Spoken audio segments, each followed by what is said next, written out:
یہ جو فتنہ دجال ہے یہ آخری دور میں آنا ہے، یہی خبریں ہیں، اور ہماری سمجھ کے مطابق ہم آخری دور میں زندہ ہیں، اینڈ ٹائمز میں ہیں ہم۔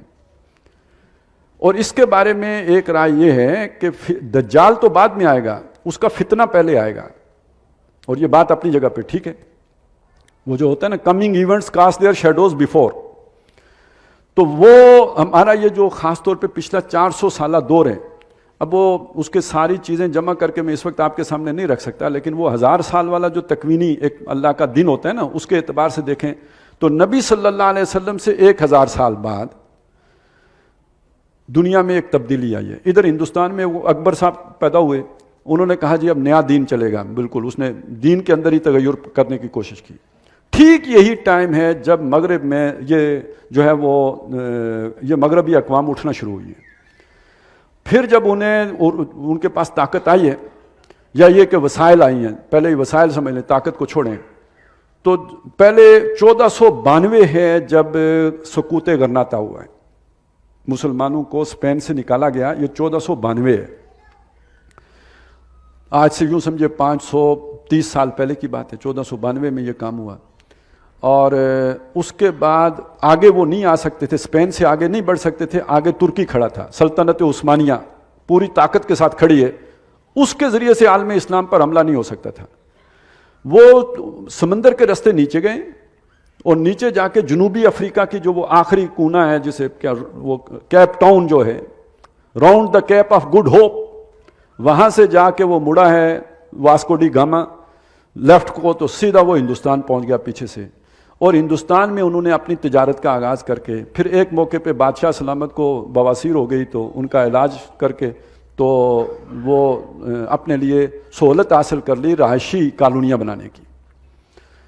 یہاں سے ہندوستان میں ان کا انفلوئنس شروع ہوا ہے، رفتہ رفتہ رفتہ، باقی کہانی آپ کو معلوم ہے، سراج الدولہ گیا وہ 1700 کچھ میں، اور 1800 کچھ میں جو ہے وہ نہیں کیا 1857 میں پورے ہندوستان کے اوپر پہلے ٹیپو سلطان۔ اچھا یہ بھی ذہن میں رکھیں کہ بھئی اگر انگریزوں کو ٹیپو سلطان شکست دے دیتا تو کیا پورے ہندوستان پر ٹیپو سلطان کی حکومت قائم ہو جانی تھی؟ بھئی ٹیپو سلطان کے پیچھے فرانسیسی تھے، یہ لڑائی جو تھی یہ فرانسیسیوں اور برطانویوں کی لڑائی تھی، ہندوستان تو پھر بھی جا رہا تھا۔ تو خیر وہ ایک علیحدہ ایشو ہے، یہ سمجھ لیں کہ بہرحال ہندوستان انگریزوں کے پاس چلا گیا۔ اس کے بعد انہوں نے آہستہ آہستہ اپنا انفلوئنس بڑھایا ہے، پھر ان کرتے کرتے لارنس آف عربیہ کے ذریعے سے انہوں نے عرب میں بغاوت پیدا کی ہے، اور عربوں نے ترکوں کے خلاف بغاوت کر دی، وہ سلطنت عثمانیہ وہ آپس میں لڑ پڑے۔ بہرحال 1924 میں سلطنت عثمانیہ کا یعنی وہ نظام، وہ جو بھی علامتی خلافت تھی وہ بھی ختم ہو گئی، پورا عالم اسلام گویا لیٹ گیا مغرب کے آگے۔ یہ عمل ٹھیک حضور صلی اللہ علیہ وسلم کے 1000 سال بعد شروع ہوا ہے۔ میں نے وہ 1492 آپ کو اس لیے بتایا، اس کے بعد وہ اٹھے تو ہیں، لیکن یہ کہ اس ہمارے علاقے میں وہ 16ویں صدی میں آنا شروع ہوئے۔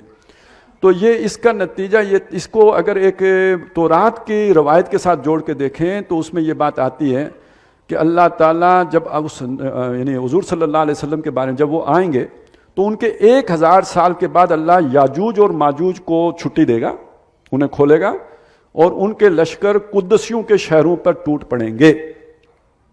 یہ باقی بات جا کے میں انشاءاللہ سورہ انبیاء میں کھولوں گا، اس وقت یہ سمجھ لیجئے کہ یہ جو اقوام یورپ کی آئی ہیں یہ 1000 سال کے بعد ہی آئی ہیں، اور یہ مسلمانوں کے سارے علاقے زیر نگیں ہو گئے، ان پر ان کا قبضہ ہو گیا، اور یروشلم اس وقت ہمارے ہاتھ سے نکلا، اور وہاں پہ آ کے یہودی دوبارہ آباد ہونے شروع ہوئے۔ پھر میں بتاؤں، یہ اس کا بھی ذکر آگے سورہ انبیاء میں آ جائے گا۔ تو اب اس چیز کو سمجھ لیں کہ یہ وہ دور ہے کہ جو جس میں دجال کے اثرات پڑنے شروع ہوئے، اور انہوں نے ترکی کا کیا عشر کر دیا۔ دیکھیں عشر کرنے کا مطلب یہ نہیں ترکی پر قبضہ نہیں کر سکے، لیکن ترکی کو ثقافت کے طور پر، تہذیب کے طور پر اپنی تہذیب میں رنگ لیا۔ ترکی کی اپنی تہذیب ختم ہو گئی، عربی رسم الخط ختم ہو گیا، عربی زبان میں اذان ختم ہو گئی، نماز پڑھنا منع ہو گیا۔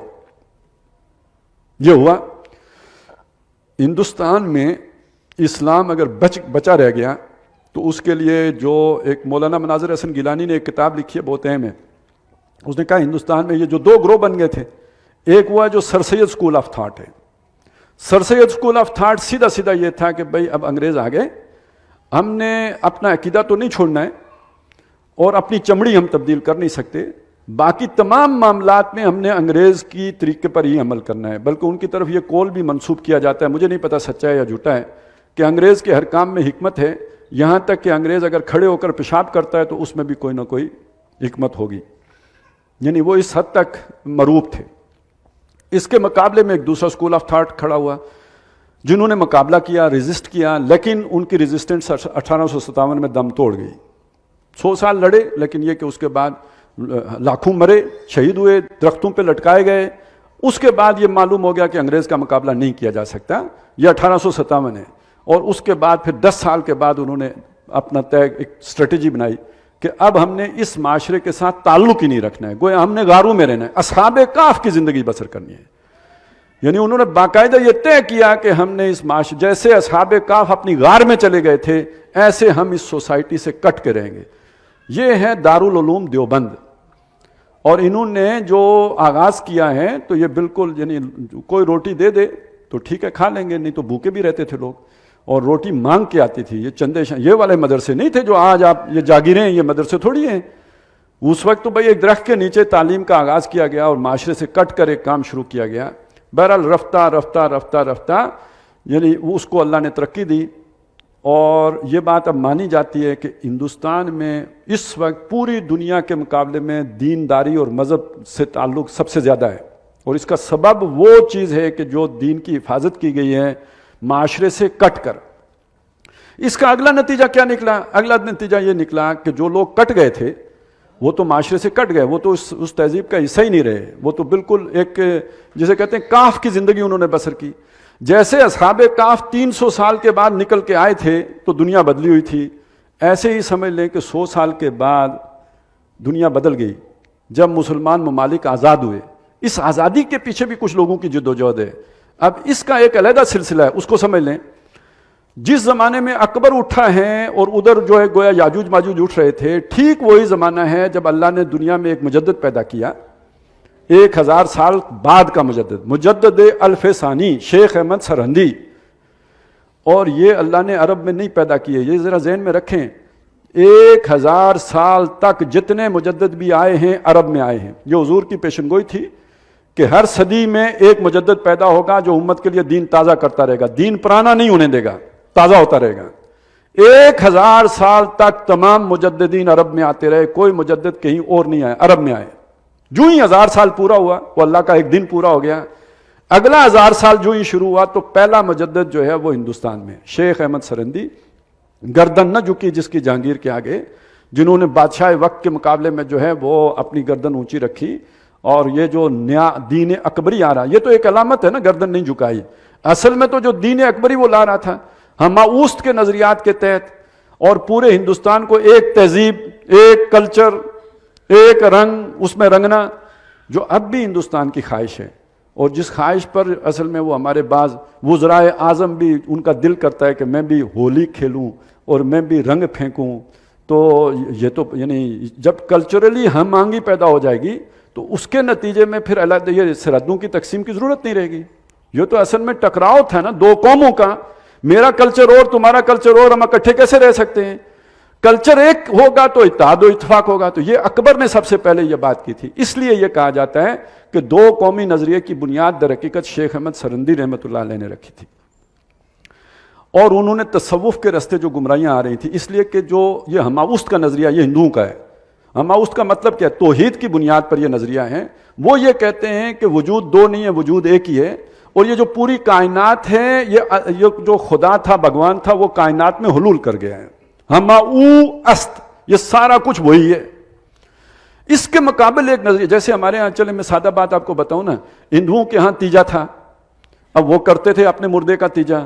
ہمارے ادھر کچھ ایسا تھا نہیں, تو گویا وہ آگے نکل گئے, ہم پیچھے رہ گئے. تو ہم نے کہا چلے کل, ہمارے کل ہو گئے. تو ہم نے مطلب ان کی چیزوں کو ہم نے اسلامائز کیا, نام بدل کے. اسی طرح ان کے ہاں جو ہماؤست تھا, اس کے لیے ہمارے ہاں آ گیا وحدت الوجود. وحدت الوجود ایک بڑا ہی, یعنی یوں سمجھیے کہ یہ بھی ایک نازک سا مسئلہ ہے, جیسے یہ خضر والا مسئلہ نازک ہے. اس وحدت الوجود کی وہ تعبیر کر لی گئی جو ہماؤست کی تھی. اصلاً وحدت الوجود کوئی اور چیز تھی.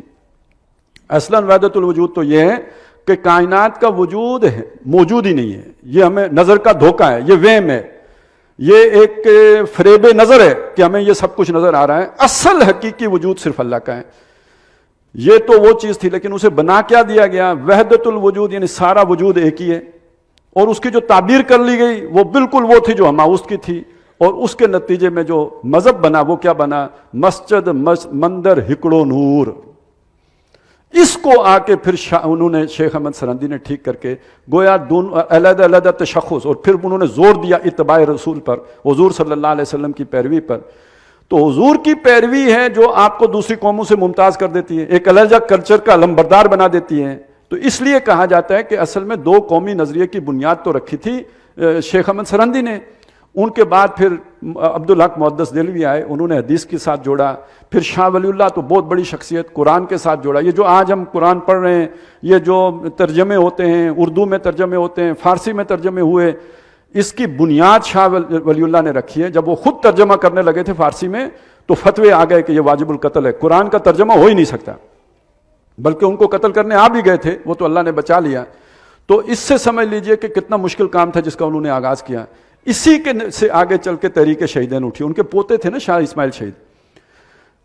یہ اتنا لمبا ایک کام اللہ نے چلایا۔ پھر وہ جو بچ گئے تھے تحریک شہیدین میں سے جو لوگ، انہوں نے ہی بعد میں دارالعلوم دیوبند کی بنیاد رکھی تھی، اور پھر وہ دارالعلوم کا ایک سلسلہ بن گیا۔ بعد میں اختلاف بھی ہو گئے، یہ بریلوی ہیں، یہ فرنگی محلی ہیں، یہ فلانے ہیں، یہ اصل میں تو ایک ہی تھے، بعد میں پھر ان کے اندر وہ جدائیاں پیدا ہوتی چلی گئیں۔ بہرحال ادھر دوسری طرف کیا ہوا، یہ جو سر سید اسکول آف تھاٹ تھا یہ ایک ایکسٹریم پہ تھا، لیکن انہی میں کچھ لوگ اٹھے جن میں ایک بہت اہم نام ہے علامہ اقبال کا۔ وہ ظاہری جو کچھ بھی تھے، لیکن وہ اپنے ذہن کے اعتبار سے ایک فنڈامنٹلسٹ انسان تھے، اور انہوں نے پھر جس زوردار طریقے سے اس دو قومی نظریے کی وکالت کی ہے۔ اصل میں تو سارا کام اقبال کا ہے۔ قائد اعظم تو یوں سمجھیے کہ علامہ اقبال کے تصور میں رنگ بھرنے والی شخصیت، اسے عملی جامہ پہنانے والی شخصیتیں، خواب دیکھنے والی، اس کا تصور پیش کرنے والی شخصیت تو علامہ اقبال کی ہے۔ اچھا، اب اس صورت کے ساتھ اگر آپ جوڑ کے دیکھیں تو علماء دیوبند نے جو کام کیا تھا، یا جو دارالعلوم دیوبند بنا تھا، وہ گویا اصحاب کاف کی سنت تھی، لیکن جو کام علامہ اقبال نے کیا وہ کیا تھا؟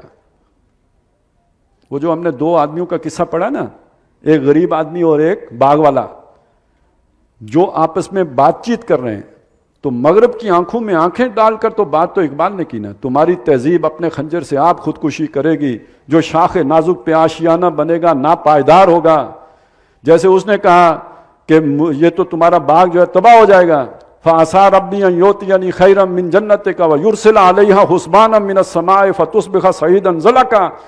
تو آپ کو بالکل وہ انداز نظر آئے گا علامہ اقبال کی شاعری میں، ساتھ پیشن گوئی بھی، آسماں ہوگا سحر کے نور سے آئینہ پوش، اور ظلمت رات کی سیما پا ہو جائے گی، پھر دلوں کو یاد آ جائے گا پیغام سجود، پھر جبھی خاک حرم سے آشنا ہو جائے گی، آنکھ جو کچھ دیکھتی ہے لب پہ آ سکتا نہیں، میں بھی حیرت ہوں کہ دنیا کیا سے کیا ہو جائے گی، شب گریزاں ہوگی آخر جلوائے خورشید سے، یہ جہاں معمور ہوگا نغمہ توحید سے۔ تو کس دنیا میں کیا باتیں ہو رہی ہیں؟ تو یہ جو چیز تھی اس نے مسلمانوں کے اندر ایک نیا ولولہ پیدا کیا، یہ ایک بالکل مختلف چیز ہے۔ ٹھیک ہے، یہ بظاہر یہ دیکھیں نظر آئے گا تو دنیا کے اداروں ہی سے پڑے ہوئے انسان ہیں، لیکن سوچ بالکل مختلف ہے۔ اچھا، اس سوچ کے پیچھے وہی مولوی ذہن ہے۔ بچپن میں کس نے پڑھایا اقبال کو؟ کہاں سے، یعنی وہ اندر وہ چیز کس نے ڈالی تھی؟ تو وہ جو آپ نے غار میں رہ کے بھی جو بچا لیا، وہ جب کسی ایک پہنچ گیا ایک جگہ تک، تو وہ دنیا کے علم کے ساتھ مل کے اب یہ دو دہارے ایک شخصیت میں جمع ہوئے، تو اس نے اٹھ کے تو پھر ایک انقلابی نعرہ لگا دیا۔ اور اب جو آپ نے پاکستان بنایا، پاکستان کا مطلب کیا؟ لا الہ الا اللہ۔ اب یہاں سے میں چاہتا ہوں کہ ایک بات سمجھ لیں، یہ اللہ کے اس پورے منصوبے کو سمجھیں۔ مجدد الف ثانی، اس کے بعد عبدالحق دوسرے جنہوں نے حدیث کی تجدید کی، دوسرے مجدد، جنہوں نے قرآن کی طرف جوڑا، تیسرے مجدد، پھر جو جہاد کی تحریک اٹھی تو ہندوستان سے، تبلیغ کی تحریک اٹھی تو ہندوستان سے، فکر اسلامی کا احیاء ہوا تو ہندوستان سے، جماعت اسلامی کی عظیم تحریک اٹھی، مولانا مودودی، وہ تو کبھی زندگی آگے پتہ لگے گا کہ ان کے کیا کنٹریبیوشن ہے۔ یہ سارا کچھ ہندوستان میں ہو رہا ہے۔ عالم عرب تو اب فیض حاصل کر رہا تھا یہاں سے. اخوان بہت بڑی تحریک تھی، لیکن اخوان کے اندر سارا فکر جو بعد میں آیا ہے سید قطب شہید کے ذریعے سے، وہ انہوں نے مولانا مودودی سے لیا ہے. مولانا مودودی کا سارا فکر اصل میں تشریح ہے علامہ اقبال کے نظریات کی. ان ساری چیزوں کو دیکھیں، آپ کو کوئی قدرت کا منصوبہ نظر آ رہا ہے یا نہیں؟ اس سارے منصوبے کا جو حاصل ہے، جو پھل ہے، اس کا نام پاکستان ہے. عالم ظاہر میں اگر یہ پیچھے یہ خفیہ ہے، اس کے پیچھے خضر چل رہا ہے، ہمیں نہیں نظر آئے گا. عالم ظاہر میں آپ دیکھیں گے تو کیا نظر آئے گا؟ انگریز نے واپس جانا ہے. کیوں؟ جنگ عظیم دوم ہوئی ہے. جنگ عظیم دوم کے بعد انگریز یہاں رہ نہیں سکتا، اس نے واپس جانا ہے. ٹھیک ہے، اس نے واپس جانا ہے. جانے سے پہلے اس کے مفاد میں ہے کہ ہندوستان کو تقسیم کر کے جائے. ٹھیک ہے، یہ بھی بات بھی صحیح ہے. یہ ایک فیکٹر ہے. دوسرا فیکٹر کیا ہے؟ یہاں پہ نواب ہیں، جاگیردار ہیں. یہ جو نواب ہیں اور یہ جاگیردار ہیں، یہ ہندوستان میں نہیں رہنا چاہتے. کیوں نہیں رہنا چاہتے؟ اس لیے نہیں رہنا چاہتے کہ کانگریس نے اعلان کر دیا ہے کہ انگریز کے جانے کے بعد ہم جاگیریں ختم کر دیں گے. انگریزوں نے جن کو جاگیریں الاٹ کی ہیں ہم ان سے چھین لیں گے. یہ نہیں چاہتے کہ یہ ہندوستان میں رہ کے اپنی جائیدادیں چھنوائیں. یہ چاہتے ہیں ایک علیحدہ ملک ہو، اس میں ہم رہیں اور اس میں اپنی جائیدادوں کا تحفظ کر سکیں. بالکل ٹھیک بات ہے. انگریز بھی چاہتا ہے کہ پاکستان بن جائے، جاگیردار بھی چاہتے ہیں کہ پاکستان بن جائے. میں کہتا ہوں امریکہ بھی چاہتا ہے پاکستان بن جائے. اگلی بات کہیں شیطان بھی چاہتا ہے پاکستان بن جائے. لیکن میں پوچھتا آپ سے یوں، یہ جو آپ نے پڑھا ہے، اللہ نہ چاہتا تو بن سکتا تھا. اچھا اللہ کیوں چاہتا تھا؟ اس لیے چاہتا ہے کہ جاگیرداروں کی جاگیریں محفوظ رہ جائیں. اس لیے چاہتا ہے کہ انگریزوں کا مشن آگے بڑھے. اگر اس نے بنوایا ہے تو کیوں بنوایا ہے؟ وہ لا الہ الا اللہ سے. اگلی بات سوچیں، یہ لا الہ الا اللہ جاگیردار کے دل کی آواز تھی، نوابوں کے دل کی آواز تھی، یہ مسلم لیگ کے بڑے لیڈروں کے دل کی آواز تھی، لیکن عوام کے دل کی آواز تھی یا نہیں تھی؟ تو ارادہ خداوندی، وہ جو روح اللہ چاہتا ہے، وہ لیڈروں میں نہیں پائی جاتی، عوام الناس میں پائی جاتی ہے. یہ بات بھی سمجھ میں آ گئی؟ آگے چلیں. اس کا مطلب ہے نظریہ پاکستان زندہ لوگوں کے دلوں میں ہے. اب یہاں سے ایک بات اور سمجھ لیجئے. وہ بات یہ ہے کہ ہوا کیا ہمارے ساتھ؟ انگریزوں نے مل کے، جاگیرداروں کے ساتھ، بیوروکریسی کے ساتھ مل کے، جیسے کسی آدمی کے اوپر کوئی شیطان تسلط کر لیتا ہے، ہمارے ملک کے اوپر قبضہ کر کے رکھا ہے. ایک ہمارا آئین ہے، وہ لوگوں کو بہلانے کے لیے، انہیں ورگلانے کے لیے ایک آئین ہم نے بنا کے رکھ لیا ہے. لیکن اصل میں تو سٹیک ہولڈر ہے نا. سٹیک ہولڈر کا کیا مطلب ہے؟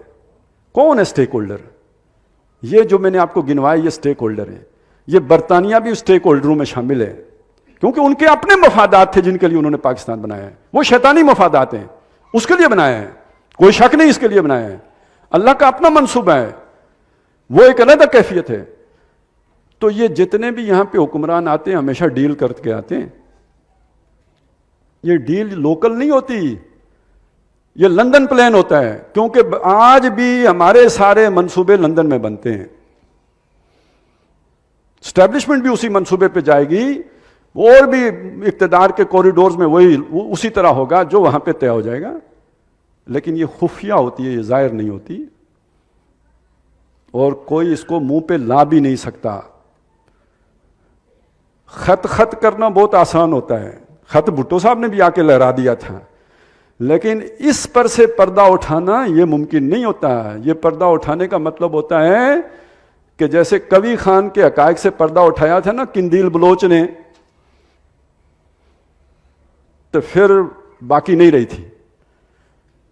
تو اس پردہ اٹھانے کا مطلب ہوتا ہے، اس ڈیل کے خلاف جانے کا مطلب بے نظیر بننا ہوتا ہے. اس ڈیل کے خلاف جانے کا مطلب بھٹو بننا ہوتا ہے. اس ڈیل کے خلاف جانے کا مطلب طیارہ پاٹ گیا ہے.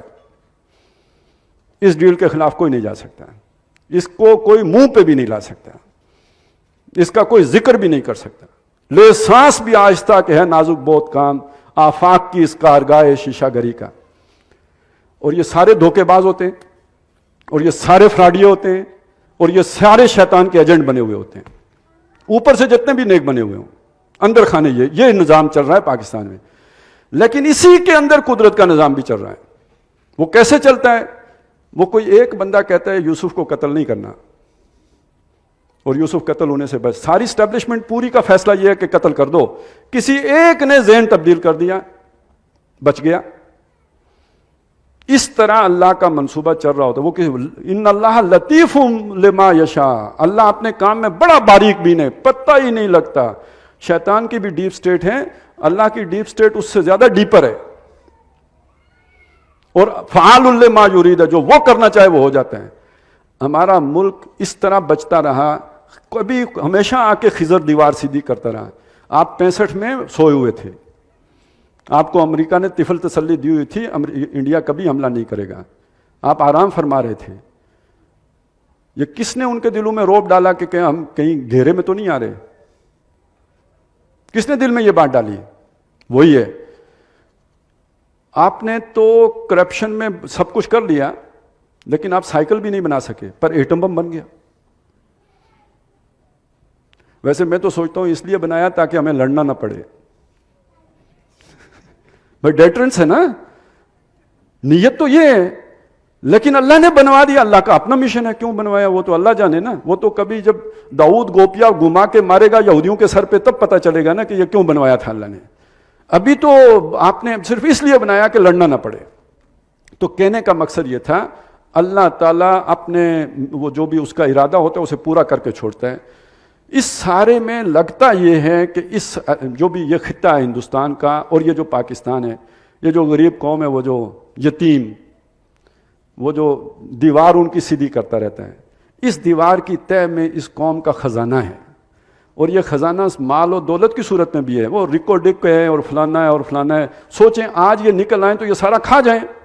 کوئی سوئٹزرلینڈ پہنچے, کوئی پاناما پہنچے, کوئی کدھر پہنچے, کوئی کینیڈا پہنچے, ادھر کیا رہے گا؟ لیکن نکلتا ہی نہیں ہے, اتھے ہی. کبھی کوئی عدالت فیصلہ کر دیتی ہے, کبھی جرمانہ ہو جاتا ہے, کبھی انج ہو جاتا ہے, کبھی انج ہو جاتا ہے, نکلا نہیں, دیوار سیدھی رہتی ہے. اور ایک اصل خزانہ ہمارا وہ نظریاتی خزانہ ہے. وہ نظریاتی خزانہ وہ جو 400 سال میں میچور ہوا ہے کہ ایک ملک ہو جہاں اللہ کا دین قائم ہو. جب اللہ کا دین قائم اپنی آن بان شان کے ساتھ ہوگا, پوری دنیا کے عوام کے مسلمان ہونے میں رکاوٹ کوئی نہیں رہے گی, کیونکہ اس کے اندر اتنی طاقت ہے. اب اس ملک کو بچانے کے لیے اللہ کبھی اس کو ضرورت بنا دیتا ہے امریکہ کی, کبھی ضرورت بنا دیتا ہے چائنا کی, کبھی وہ دیکھیں نا 7 وہ تھے تو 8واں کتا بھی نال آ گیا سی. اللہ کو پہچانے وہ کہ مطلب کس طرح کام کرتا ہے. اگر یہ ساری چیزیں آپ کو مستحضر رہیں گی تو حالات کے نبض پر آپ کا ہاتھ آپ صحیح تجزیہ کرنے کے قابل رہیں گے. نہیں تو پھر یہ ہے کہ بڑی پریشانیاں ہو جاتی ہیں. تو اس سے میں خیر رکھی ہے اللہ نے, ہم سمجھتے ہیں کہ رکھی ہے. اور یہ ساری جدوجہد ہم اس لیے کرتے ہیں کہ وہ سپرٹ باقی رہے. کم از کم چلیں کہیں مریض بھی ہو تو لیکن وہ کبھی نہ کبھی کام آئے گی. اور یہ یقینی بات ہے کہ یہ سارا سٹرکچر بھی کام آئے گا, ہمارے ہتھیار بھی کام آئیں گے, فوج بھی کام آئے گی. لیکن یہ ذہن میں رکھیں کہ جو اوپر اس وقت کور ہے وہ یا تو جان بوجھ کر, یا یہ کہ وہ پوری طرح شعور اور ادراک کے ساتھ وہ اس مطلب وہ تو سمجھتے ہیں اس کے بغیر ہم چل ہی نہیں سکتے, اس ڈیل کے بغیر چلا ہی نہیں جا سکتا. جب تک ہمارا وہاں پہ وہ تعلق نہ بناؤ, مغرب کے بغیر ہم آئسولیشن, اکیلے چل ہی نہیں سکتے. مغرب سے بغاوت کوئی نہیں کرتا. یہ تو ایسے ہی باتیں ہوتی ہیں. جب اپنے ہاتھ سے اقتدار جاتا ہے تو مغرب سے بغاوت کی سوچیں آتی ہیں. ایوب خان نے بھی کتاب لکھی تھی, فرینڈز ناٹ ماسٹر. آخری وقت میں پھٹنے سے پہلے ضیاء الحق صاحب بھی کچھ ایسا سوچنے لگ پڑے تھے. بھٹو صاحب اس سے پہلے خط آ کے راجہ بازار میں لہرا چکے تھے, مجھے ہنری کسنجر نے دھمکی دی ہے, اسی کی اب نقل ماری ہے انہوں نے. تو یہ ہوتا ہے جب آپ کے ہاتھ سے جا رہا ہوتا ہے تو پھر آپ کو یاد آتا ہے کہ امریکہ سازش کر رہا ہے. لیکن آپ کو اقتدار دیتا کون ہے, لاتا کون ہے, اس کی سازش کون کرتا ہے, یہ آپ کبھی نہیں بتاتے. ایوب خان کو کس نے گرین سگنل دیا تھا مارشل لا لگانے کا؟ ضیاء الحق کس کے اشارے پہ آیا تھا؟ تو یہ ذہن میں رکھیں, یہی ہوتا ہے. یہ پاناما کس نے لیک کی تھی؟ اور یہ سعودی عرب, یہ قطر, جو کسی کے اس طرح کی کراس بینڈرز پہ مڑ کے جواب تک نہیں دیتے. یہ خط لے کے کیسے پہنچ گئے تھے یہاں پہ حاضر باش؟ یہ 12 بجے رات یہ عدالتیں نہیں کھلتی, لمبے لمبے شہزادوں کی بھی دوڑیں لگتی ہیں جب اس آسمان سے وہی آتی ہے کہ جس کے ساتھ وہ متعلق ہوتے ہیں. تو یہ ہمیشہ سازشوں سے ہوتا ہے. لیکن ہم سمجھتے ہیں کہ اللہ تعالیٰ کوئی بہت بڑا جو بھی اس علاقے سے اللہ کا ایک منصوبہ وابستہ ہے, اور وہ جو میں حیرت ہوں کہ دنیا کیا سے کیا ہو جائے گی, اس کا آغاز یہاں سے ہونا ہے. اب وہ دیوار کب گرتی ہے اور خزانہ کب نکلتا ہے ہم نہیں جانتے. جب تک وہ خزانہ ہے اللہ نے رکھنا ہے تب تک دیوار کو سیدھا کرتا رہے گا. اور جب وہ سمجھے گا کہ بھئی اب یہ کام جو ہے وہ پورا ہو گیا، وہ بڑے ہو گئے ہیں بچے اور سیانے ہو گئے ہیں، تو اس وقت وہ جو خزانہ پھر ٹھیک ہے، اس وقت دیوار بھی ہو سکتا ہے گر پڑے، لیکن جب دیوار گرے گی نا تو پھر وہ رکے گا نہیں سلسلہ، پھر پورے ہندوستان پر ہی نہیں پوری دنیا پر اسلام کا غلبہ ہونا ہوگا. یہ تب گرے گی، اس سے پہلے اللہ اسے محفوظ رکھیں گے.